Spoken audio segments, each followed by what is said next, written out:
बिस्मिल्लाहिर्रहमानिर्रहीम। अस्सलाम वालेकुम माय यूट्यूब फैमिली। उम्मीद है कि आप सब खैरियत से होंगे, ठीक ठाक होंगे। मेरी दुआ है कि आप सब अल्लाह ताला की हिफ्ज़-ओ-मान में रहें और मैं भी ठीक हूँ। आज मैं बनाने जा रही हूँ शलजम और इसका आगे जो साग होता है वो मैं बनाऊँगी।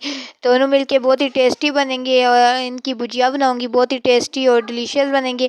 वीडियो शुरू करने से पहले आप सबसे रिक्वेस्ट है, अगर मेरे चैनल में न्यू है तो चैनल को सब्सक्राइब कर दें और घंटी के आइकन को प्रेस कर दें ताकि मेरी आने वाली हर वीडियो आप लोगों तक पहुँच सके। और मेरी वीडियो को फुल वॉच किया करें और ज़्यादा से ज़्यादा शेयर किया करें ताकि मेरे चैनल को आपका सपोर्ट मिल सके। ये मैंने 2 गिलास पानी प्रेशर कुकर में डाल ली। अब इसमें ये जो मैंने शलजम काटे हुए थे ये डालूँगी और इसका वो आगे अगले हिस्से वाला जो साग है वो डालूँगी। इन दोनों को तकरीबन 15 मिनट के लिए ढक्कन दे के चूल्हे पे चढ़ा दूँगी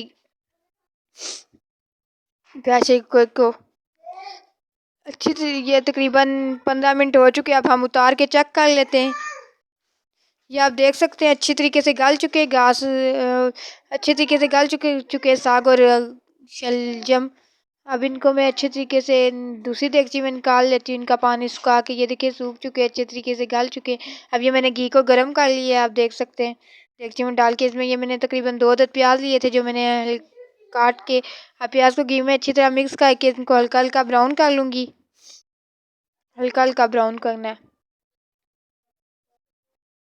प्याज हमारा हल्का हल्का ब्राउन हो चुके हैं। अब इसमें 1 चम्मच मैं लहसुन की ऐड करूँगी। ये लहसुन ऐड कर रही हूँ। लहसुन को भी मिक्स करके घी में इनको थोड़ा सा डार्क ब्राउन कर लूँगी मैं।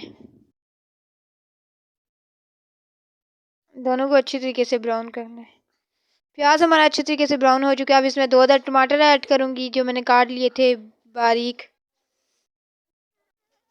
इनको अच्छी तरह मिक्स करके अब और मसाले ऐड करूँगी। 1 चम्मच लाल मिर्च, आधी चम्मच हल्दी और 1 चम्मच नमक। अब इनको अच्छी तरह मिक्स करके मसाले को अच्छी तरीके से भून लूँगी ताकि मसाला हमारा अच्छी तरीके से भून जाए। अच्छी तरीके से मिक्स करूँगी और अच्छी तरीके से भून लूँगी। मसाला हमारा अच्छी तरीके से भून चुका है। आप देख सकते हैं बहुत ही टेस्टी और डिलीशियस बने हैं। अब इसमें गोंगलू और ये ऐड कर रही हूँ इसका साग। ठिप्पर को हमारी ज़ुबान में गोंगलू और ठिप्पर कहते हैं शलजम को। ये बहुत ही टेस्टी और डिलीशियस बनेंगी भुजिया। अब इनको अच्छे तरीके से भून लूँगी। ये भून चुके हैं, आप देख सकते हैं। अब इसमें धनिया और मिर्चें ऐड करूँगी। ये मैंने धनिया मिर्चें काट के रख ली थी जो अब मैं ऐड कर रही हूँ। बिखरा के ऐड करने, अच्छे तरीके से ऐड करने और 1 चम्मच सफ़ेद ज़ीरे की भी ऐड करूँगी।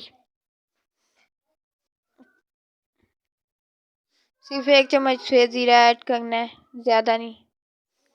ये इसकी भुजिया बहुत ही टेस्टी और डिलीशियस लगती है बनने में और बहुत ही टेस्टी है। एक प्लेट में भी डाल के फाइनल लुक बता देती हूँ। ये देख सकते हैं आप फाइनल लुक बहुत ही टेस्टी, क्रिस्पी और डिलीशियस बने हैं। वीडियो शुरू करने से पहले आप सबसे रिक्वेस्ट है, फिर दोबारा एक दफ़ा रिक्वेस्ट है, मेरी वीडियो को फुल वॉच किया करें, ज़्यादा से ज़्यादा शेयर किया करें ताकि आप लोगों का सपोर्ट मुझे मिल सके। और मेरे चैनल को सब्सक्राइब करें। अगर चैनल में न्यू है तो घंटी के आइकन को भी प्रेस कर दें ताकि आपको मेरे आने वाली हर वीडियो मिल सके और आप तक पहुंच सके। आप लोगों का बहुत बहुत शुक्रिया। अगर मेरी वीडियो को फुल वॉच करते हैं तो आज के लिए इतना ही। अल्लाह हाफिज़।